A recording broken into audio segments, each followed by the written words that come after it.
The most important forms, and we will deal with have examples of later on, are the S1, which is the primary registration form, that's the IPO form. The S3 registration statement, that's for mature companies. The S4 registration, that's for share buybacks. And initial public offerings for foreign companies.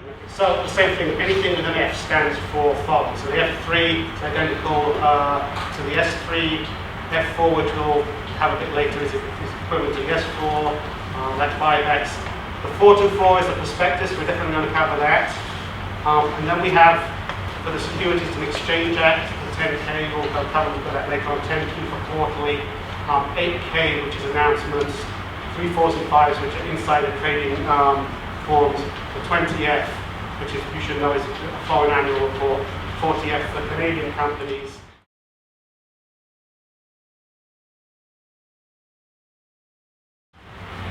The first thing I think that you should define when you're dealing with a public company is that public companies, as I said, have to file shares. And so what we want to do when you're measuring a prospect is we want to see how wealthy they are. One way of looking at this is to use the term market capitalization, also known as market cap or market value.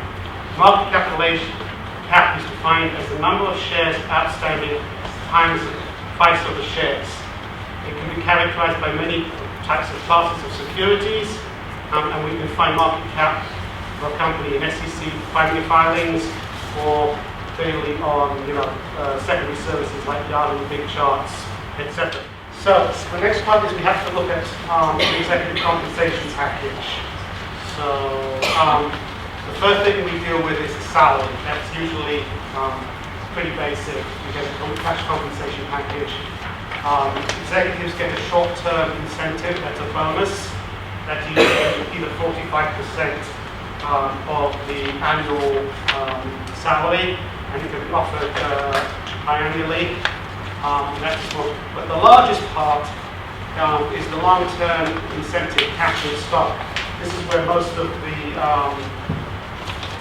income is made.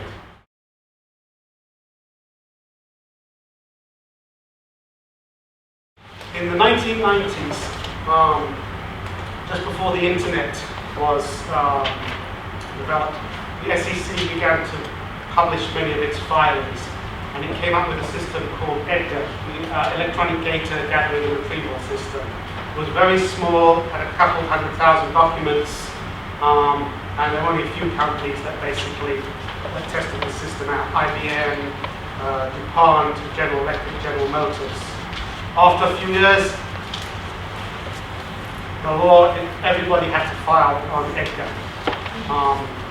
Presently, the crown jewels, you have to use SEC.gov, EDGAR, to do any research on public filings. And they're supposed to be replaced. There's a service called IDEA, which SEC is developing, but I have no idea when that's coming into being.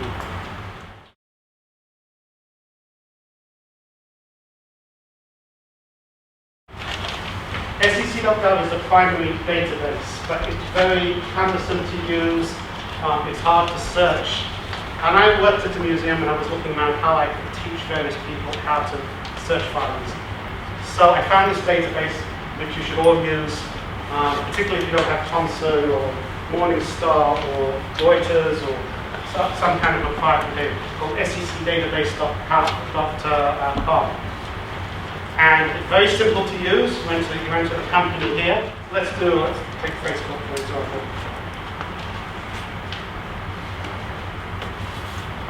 You can type a few text in here. You can say, Zuckerberg.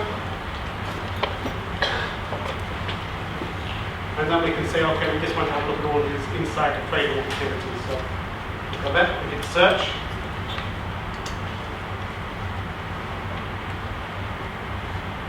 And there you are, you can see what Zuckerberg has been, his insider trading activity has been. Something basic, again, we'll come back to that a little later on. So I highly recommend this. You should put it on the Foundation website as a tool that can be used in addition to SEC.gov. It's very, very easy to use. You can get press alerts on it. It's got archive. The beauty of this database, unlike SEC.gov, is that it goes back to 1994. SEC.gov does not go back that far. So you can get old filings, literally from the beginning of EDGAR.